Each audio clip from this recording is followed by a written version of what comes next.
So what I thought I'd like to do is just put together a bit of a timetable and then just talk a little bit about the timetable of how the collaboration's gone. This is mainly from my point of view. I put some of Patricia's work on it because that's where it's fed into mine, or mine's fed into hers. But it'll be really good to see it all together. I'll go through a few points as we go. I've got some post-it notes to stick on. We started our pilot project, which is up here. We worked quite well. We found that things were, reasonably easy to manage with the time difference that we've got living in different parts of the world. We started with a piece of writing. We came up with our individual pieces, and then we basically swapped, and then we continued swapping until we'd come up with what we wanted to come up with. So that was our top bit here, which was in February. We decided that we would go on to do our main collaboration together because it worked so well for the pilot. What we did was, because we both really were keen to work with a music student, there wasn't any new music students when we joined, so we just joined together as visual artists. But because it's a joint unit, we wanted to do something that kind of had some music or sound in there somewhere. It helps to broaden our horizons a little bit as well. So what we did, we recorded some sounds ourselves, some environmental sounds. Patricia suggested going out and recording some stuff around where we live, which we did. These are just representative. We did quite a few little recordings each. We also picked a piece of music each and put those into a shared document so that we could look at what we had and choose what to do. What we ended up doing was choosing one piece of music each from the other's work to work on. And this. So our initial kind of like almost automatic drawing at the top here, Patricia's was on a piece of music called The Well by Sophia Rizella. It wasn't the piece of music that I suggested, but it's the one she chose to work from within her body of work. This was me reacting to blues music, which is what Patricia had suggested. So from there we went on, and these were my kind of more finished pictures on blues music.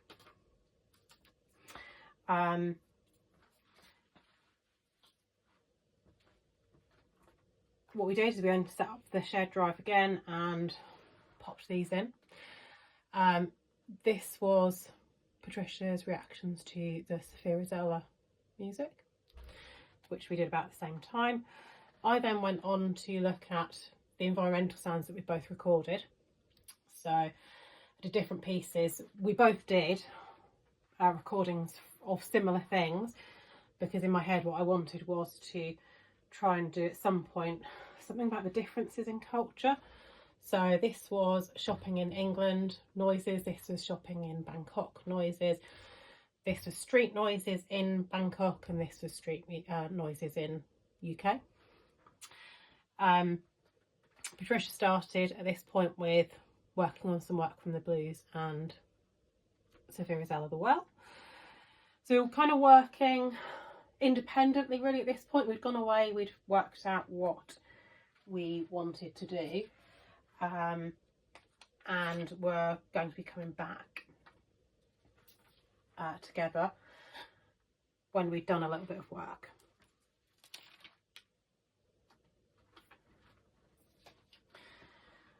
This carried on for me for a little bit. I did quite a bit of work on, it was the initial Sophia Rizella song that I had looked at, which was called Us and Pigs.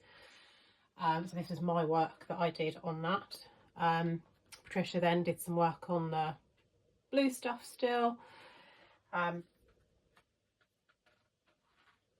this point, I was looking at possibly thinking about ways we could communicate a little bit, because obviously we're working independently. So I suggested to Patricia that we maybe have a meeting and kind of see what we can do online. Wasn't easy with the time difference, but we did get there in the end. Again, we moved on. This was me working on some of Patricia's work, so you'll see that up here was her original. I then worked on this. Patricia asked me for some pictures. I used to be a photographer, so she asked me for some pictures of something that was special to me. I had bought a motorbike about 6 months before, so that was quite special to me. So I took some photos of that and sent them over to Patricia. We kind of had a bit of a forwards and backwards about lots of things at this point now. I then started working on this piece of Patricia's. So I came down here, I did some work that was digital in Procreate. I then moved on to some work on Patricia's pieces that she'd done up here on the sounds. Then moved on to do some more of the embodied practice here. So this is a large, very large scale drawing on the floor. I'm also doing this. Kind of Patricia was moving on with some of her stuff as well. She did a little bit of work on the motorbike things, and then started looking back at the well. I really loved her background and her kind of like dark, mysterious eyes. So I just kind of did a little bit of work digitally on some of that as well. This kind of partly led on to some of my work down here, which was also eyes. And then I went back from this and worked on a clay piece down here. As we go through, so we're coming towards the end of June now, we're both kind of doing things that were inspired by each other in places. Patricia's gone back to working on the environmental sounds, which is what this was inspired by. I'll talk about that a bit more in a minute. I then went on to do a little bit of work on some differences in culture. This is just some collages that I did. And then I went on to do my more kind of finished pieces. And then we went on to do our finished project and our presentation, where we sat and we had a bit of a chat online, which we've now put together and we're almost there with. Maybe not quite, but you know, we're getting that. We both like the feminist sort of theme. Sophia Rosella's music is pretty feminist based. So that's partly why I was really keen to work on her music originally, because I knew it's something that would interest both of us.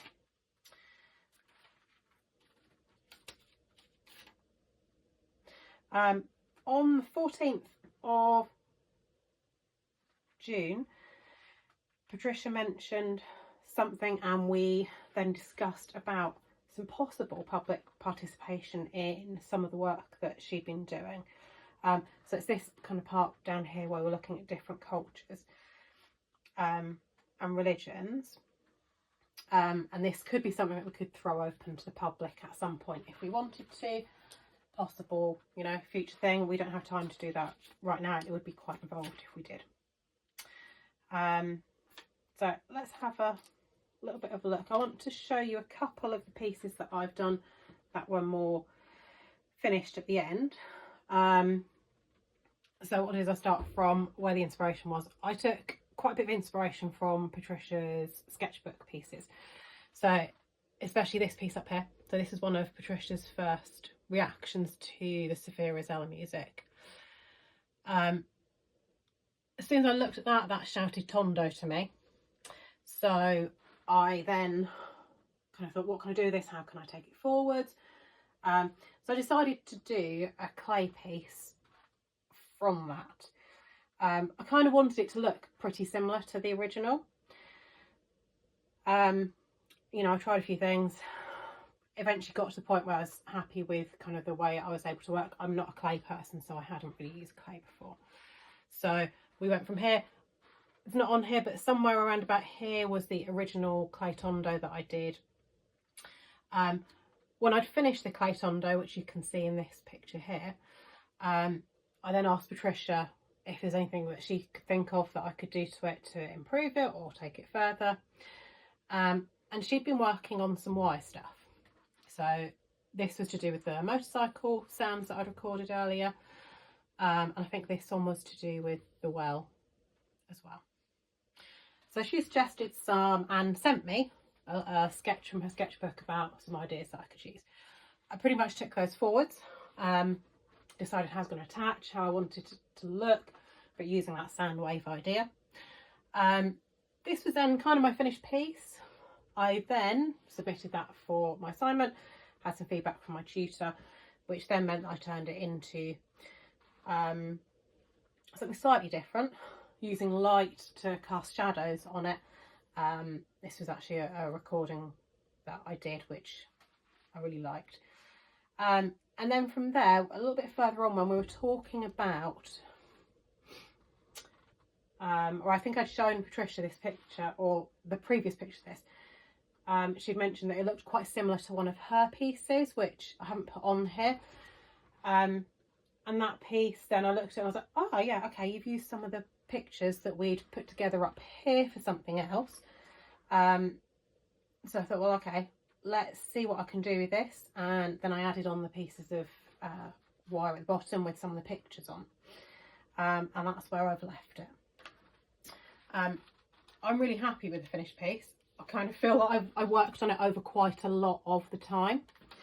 And I think that worked really well. That's how a lot of things worked for me. I'll pick out another thing of Patricia's that really kind of helped me with some ideas at some point. So this was another sketchbook page of Patricia's, which again I really liked. That, because I was thinking about Tondo shapes, that helped me look at and think about maybe doing something else in clay. So I came up with this piece. This is the finished piece, but the around the outside looks a little bit like a well, but I've also made it into looking like an eye as well. So that worked out, and I think this piece then gave Patricia some inspiration to do these two pieces here. Inspiration of mine to Patricia's, so we had the motorcycle sounds that I recorded, and then Patricia's gone on to use the photos from my motorcycle from here in a sketch, and then she went on to do some more work from that. And then my clay Tondo here has kind of influenced these pieces here as well. So there's quite a lot of jumping backwards and forwards, using other people's ideas to inform each other. The last piece of work we did, the finished project and presentation, was probably the most in-depth thing that we've done together. There's a lot of contact, we had a lot of meetings about it. I think it is the most truly collaborative piece that we have done. Wasn't always easy, but we got there. We got to a point where we're both happy, and hopefully we are pretty much there now.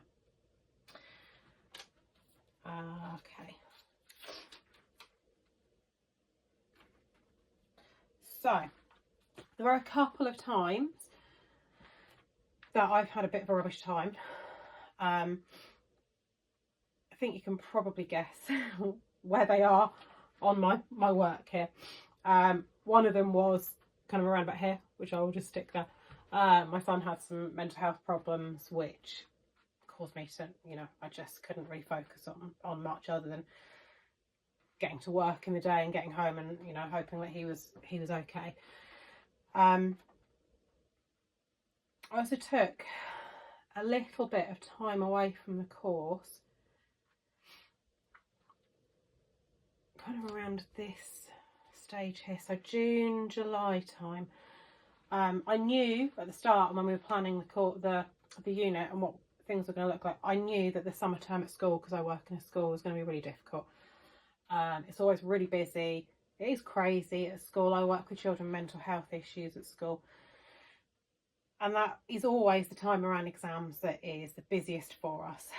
My son also was not great at that time as well, so again, kind of this time here was time when I was doing things that were a little bit more involved with kind of the amount of work that needed to be put into them, but it was the time when I wasn't really able to focus very well on what I was doing, and especially with things like being able to give feedback, or even, you know, give ideas for what we might do. It was not in my head that I could do at that time.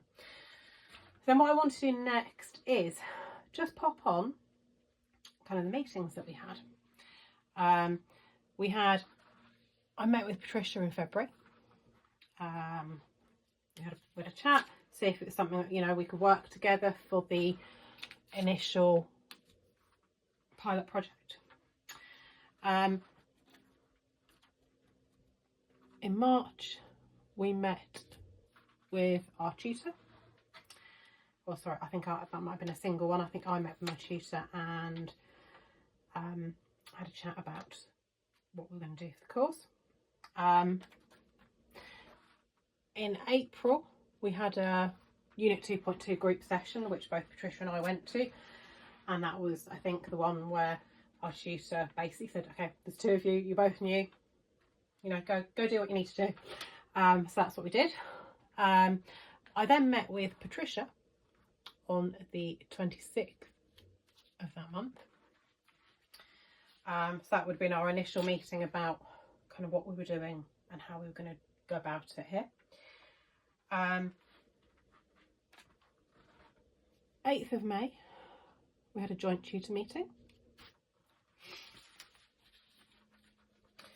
Joint tutor meetings were tricky. With the 6-hour time difference, we both work. We both work in schools as well, so it's, you know, it's really difficult to take time out of your day. We ended up, either one of us, in really not being kind of the best time for us to be able to either talk or think about how things were. But, you know, it was the way we had to do it, because that was what was available to us. On the 17th of that month, met with Patricia for an online meeting. And then in June, we met for another meeting. And then in July, there's another meeting. As you can see, kind of the meetings with Patricia were getting a lot more close together, because we had, I guess, more to figure out this time. On the 17th of July, I attended the 2.2 drop-in session. Patricia was not able to attend, unfortunately, but I spoke to Caroline about how we were intending to do our finished project and about maybe doing the interview type section as well. On the 2nd of August, I met with Patricia, and then on the 11th of August, we also met. These ones here have pretty much been when we've been arranging how the presentation was going to be. We needed extra meetings because obviously we're both individual, we're both in different parts of the world, so we have different ideas. I felt it was really important that we put some of those ideas together in real time, so that we were both being able to input into that at the same time, and, you know, show that we had worked together on it. At various times there have been different types of collaboration. I would say that our finished project and presentation is, you know, it's the most truly collaborative piece that we've done, that we made collective decision making at every single point during that, putting that together. In other places, such as up here, we made the collective decision that we were going to go away, we were going to make some sound, or record some sounds, do some reactions to the music. We went away and did those on our own. Again, with these parts, we did these on our own after deciding that's what we're going to do. And I think really for me that happened all the way down to about here, when I started working on Patricia's work. After that, yes, a lot of it was still individual, but we were taking a lot of inspiration from each other, and also, you know, sometimes I'd work on top of something that Patricia had sent, and go from there. for me, the piece of mine that I feel is the most collaborative would be this one. I kind of feel that it spans the entire piece of work that we've been doing together. There's been ideas from Patricia that have bounced to me, that bounce back to her. So for me, this would be kind of the piece that we have created most together, that is one of my pieces of work. So at times, I would say we have gone through maybe interactive collaboration, where one person has pretty much done the creation. I mean, we're so far away from each other, actually, unless we're working digitally. Realistically, most pieces can only be done by one person, but they've had input from others. Other times we have been more either pre-planned cooperation or active cooperation, working together to make separate contributions but sharing decision making. So with things like Patricia's asked me for a piece of photography work, that's been active cooperation because we have worked together and we've made separate contributions, but that has come together in the end.